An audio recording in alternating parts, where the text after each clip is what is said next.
Welcome to my YouTube channel guys Hrithik technical support. इस video में हम आपको बताएंगे होम क्रेडिट एप्लीकेशन में लोन नंबर कैसे करें।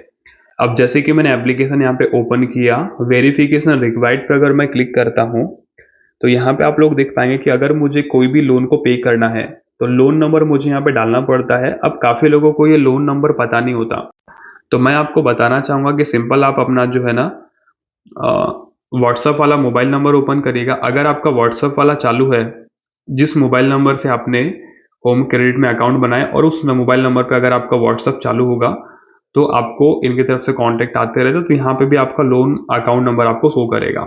ठीक है, या फिर अगर आपको शो ना करे तो सिंपल जो है आप होम क्रेडिट कस्टमर केयर से कांटेक्ट करिए, या आपको कस्टमर केयर का नंबर देखने को मिलता है। सिंपल आपको अपने रजिस्टर्ड मोबाइल नंबर से कांटेक्ट करना है, देन आपको साझा करना है कि हमें जो है अपना लोन नंबर चाहिए, देन वो उधर से ही आपको आपका लोन नंबर प्रोवाइड कर देंगे ऑन होम क्रेडिट।